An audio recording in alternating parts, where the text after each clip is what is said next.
Hello students, in our previous class of research methodology, we was studying about the steps of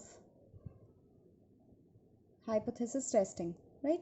And in our previous class, we have discussed about 2 points या 2 steps. One was set up a hypothesis. First was set up a hypothesis and second one is set up a suitable significance level. ये हमने last time पढ़ा था significance level. ठीक है. And now the third step after deciding the significance level, whether we are taking it 5% or taking it 1%, our next topic is test statistics, right? Third step is determination of suitable statistics, test statistics, right? What we do in this step? At this step, we obtain the value of test statistic using the sample observation selected by the researcher and hypothetical parameter value stated under null hypothesis, right? For example, we do z test, t test, chi-square test और f test. ठीक है.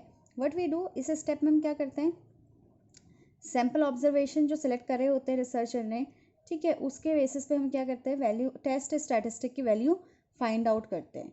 ठीक, understood. Next is critical value. ये test हम अपने next lecture में हम लोग डिस्कस करेंगे ये test. Next step is determine the critical value from the table. देखिए, using test statistics basically level of significance and the type of test we get the critical value. ठीक है, कैसे कैसे हम क्रिटिकल वैल्यू फाइंड आउट करते हैं, using the test statistics. ठीक, significance level and the type of test we got the critical value from the table, right. Next step fifth, after doing computation, सारी computation करने के बाद check the sample result. ठीक है, compare the calculated value जो हमने sample से निकाली with the obtained value from the table. जो हमारी क्रिटिकल वैल्यू थी उसको हम अपने सैम्पल वैल्यू से कैलकुलेट करते हैं. फिर हम क्या करते हैं, decision making. Sixth step is making decision, comparing the value of statistics and critical value. Decision about reject और not reject is taken, right. Decision किस रिगार्डिंग लिया जाता है, एक्सेप्ट करने के रिगार्डिंग या रिजेक्ट. आपका नल हाइपोथेसिस एक्सेप्ट हुआ है या रिजेक्ट हुआ है. अगर नल हाइपोथेसिस एक्सेप्ट हुआ है इसका मतलब ऑल्टरनेट हाइपोथेसिस कहीं एग्जिस्ट नहीं करता. लेकिन अगर नल हाइपोथेसिस रिजेक्ट हो गया है इसका मतलब ऑल्टरनेट हाइपोथेसिस इज एक्सेप्टेड. ठीक, if computed value is more than the tabulated और क्रिटिकल वैल्यू, ठीक है, then it falls in the critical region यानी कि रिजेक्शन रीजन. ठीक, in that case reject null hypothesis. उसमें क्या होगा, नल हाइपोथेसिस का रिजेक्शन हो जाएगा. लेकिन अगर आपकी क्रिटिकल वैल्यू क्रिटिकल रीजन में नहीं आती है, एक्सेप्टेंस रीजन में आती है, it means our null hypothesis is accepted. All right. Next is the error. ठीक, रिजेक्ट हाइपोथेसिस हम एरर्स देखते हैं. देखिए, कुछ एरर्स होते हैं जब हम हाइपोथेसिस टेस्टिंग करते हैं तो इसमें कुछ एरर्स भी पाए जाते हैं, कभी कुछ गलतियां हो जाती हैं. ठीक, when a statistical hypothesis is tested there are four possible results. ठीक है, 4 तरीके से रिजल्ट्स आ सकते हैं. First is the hypothesis is true but our test accepts. हमारा हाइपोथेसिस सही निकला और हमारा टेस्ट ने एक्सेप्ट करा. ठीक, these are the 4 outcomes. Second is hypothesis is false and our test rejects it. ठीक है. Third is very important, the hypothesis is true but our test rejects it. Hypothesis आपका सही था लेकिन आपके टेस्ट ने उसे क्या कर दिया, रिजेक्ट कर दिया. And the fourth one is the hypothesis is false but our test accepts it. ठीक है, फर्स्ट 2 कंडीशंस देखिए, हाइपोथेसिस इज ट्रू और टेस्ट ने भी उसे एक्सेप्ट कर दिया, फाइन, इट्स गुड. ठीक, second is hypothesis is false and our test rejects it. Hypothesis भी गलत था और टेस्ट ने उसे क्या कर दिया, रिजेक्ट कर दिया. Third condition is hypothesis is true, आपका हाइपोथेसिस सही था लेकिन आपके टेस्ट ने उसे रिजेक्ट कर दिया. Fourth is hypothesis is false but our test accepted. Third and fourth condition में देखिए, हाइपोथेसिस सही है लेकिन टेस्ट ने रिजेक्ट कर दिया, या हाइपोथेसिस गलत है या टेस्ट ने एक्सेप्ट कर दिया. That is called the errors. ये क्या होते हैं हमारे errors. Obviously the last 2 possibilities leads to the errors. ये 2 last, third and fourth point are error. Rejecting a null hypothesis, एक सही हाइपोथेसिस को जब वो सही है आप उसे रिजेक्ट कर रहे हो, टेस्ट उसे रिजेक्ट कर रहा है, that is called type 1 error. Alright, इसको हम टाइप 1 एरर बोलते हैं. And accepting a null hypothesis, और जब आपका नल हाइपोथेसिस फॉल्स है, आप उसे एक्सेप्ट कर रहे हो, that is called type 2 error. ऐसे ध्यान रखिएगा, देखिए type what is type 1 error, when your null hypothesis is right and you are rejecting it but your test rejects it, that is called the type 1 error. But when null hypothesis is false and your test accepts it, that is called the type 2 error. इसे हम type 2 error बोलते हैं, right? Here is an example. In a courtroom a defendant is considered not guilty as long as his guilt is not proven. ठीक है, एक defendant को not guilty prove किया गया क्योंकि उसका गिल्ट प्रूव नहीं हो पाया. The prosecutor tries to prove the guilt of the defendant. Against में जो प्रोसिक्यूटर था उसने ट्राई किया कि डिफेंडेंट का गिल्ट प्रूव हो जाए. Only when there is enough charging evidence of the defendant is condemned. In the start of procedure there were 2 hypothesis. 2 hypothesis थे प्रोसीजर के स्टार्टिंग में. नल हाइपोथेसिस वाज, देखिए H0, null hypothesis was the defendant is not guilty. ठीक है, null hypothesis है कि defendant का कोई क्राइम नहीं है. ठीक है, he is not guilty. Alternate hypothesis इसका अपोजिट है, द डिफेंडेंट इज गिल्टी. हमेशा यही होता है, नल का अपोजिट अल्टरनेट. ठीक है, फर्स्ट वन को क्या बोला, null hypothesis, second one is alternate hypothesis. अब देखिए, अब एरर्स कैसे कैसे हो सकते हैं. देखिए, null hypothesis H0 is true.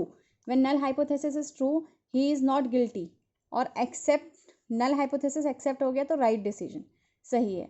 ठीक है, लेकिन null hypothesis is true, he is not guilty, rejects null hypothesis. जब इसको रिजेक्ट कर दिया देन रॉन्ग डिसीजन. ठीक है, यानी कि ही is not guilty but it is reject. ठीक, तो that is called the type 1 error. ठीक, यानी कि ही इज नॉट गिल्टी सही था लेकिन उसको क्या कर दिया, रिजेक्ट हो गया, यानी कि वो प्रूव हो जाता, तो that is called the type 1 error. अब ऐसी ऑल्टरनेट हाइपोथेसिस में देखिए, ऑल्टरनेट हाइपोथेसिस का अपोजिट है. ठीक है, ऑल्टरनेट हाइपोथेसिस कहता है ही इज गिल्टी और उसको एक्सेप्ट कर दिया. ठीक है, ही इज गिल्टी और आपने फिर भी नल हाइपोथेसिस एक्सेप्ट किया, that is called the type 2 error. ठीक, एंड ऑल्टरनेट हाइपोथेसिस में अगेन ही इज गिल्टी. ठीक, एंड नल हाइपोथेसिस को रिजेक्ट किया गया, इसको रिजेक्ट किया गया, इसका मतलब इसे एक्सेप्ट किया गया, ही इज गिल्टी, तो it is a right decision. Understood? These are the type 1 error and type 2 error. Next is one-tailed and two-tailed test. Two-tailed test is that where the hypothesis about the population parameter is rejected for the value of sample statistics falling into either tail of the distribution. Distribution आपने पढ़ा है, कुछ इस shape में होता है, peak पहाड़ी के शेप में होता है.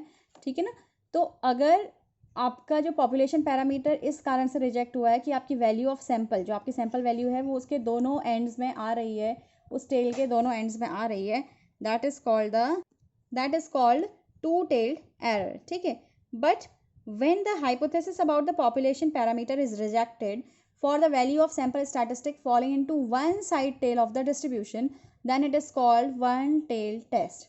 ठीक है, जब आपका वैल्यू ऑफ सैंपल स्टैटिस्टिक्स, जो आपकी वैल्यू आई थी सैम्पल स्टैटिस्टिक की, वो आपके टेस्ट में, ठीक है, डिस्ट्रीब्यूशन में दोनों साइड फॉल कर रही है, that is called two tail test.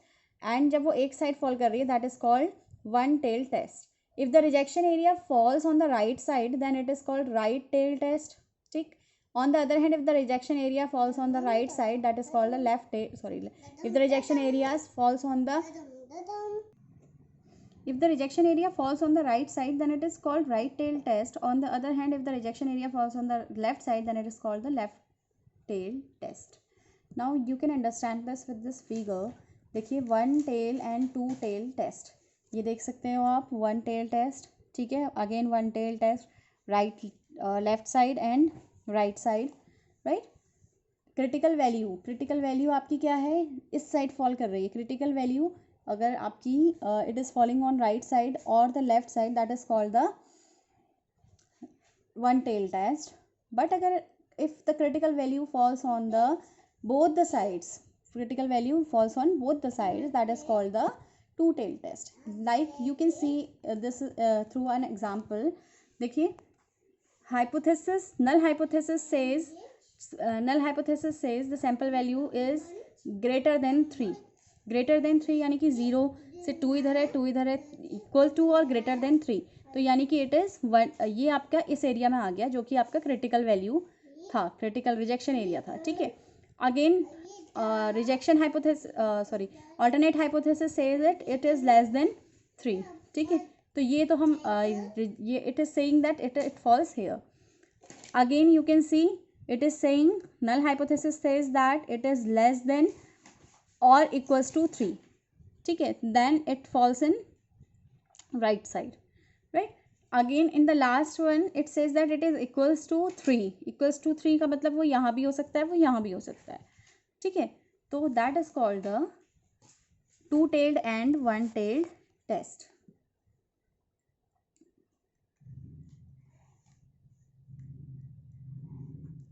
Okay class, thank you so much. I hope you understand one tail, two tail test. You can see the critical value falling either right side, either left side or either on the both the sides.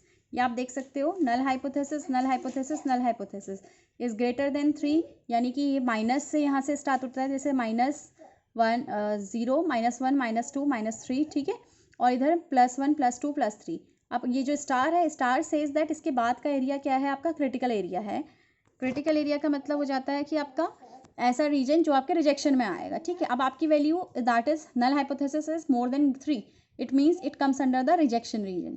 इधर null hypothesis is less than और equals to 3, तो it can also come under this, ठीक है। Next is it is equals to 3, तो equals to 3 आपके कोई भी sides में आ सकता है। Okay, I hope you understand it now. Okay class, thank you so much. Next topic we will discuss in our next class. Thank you.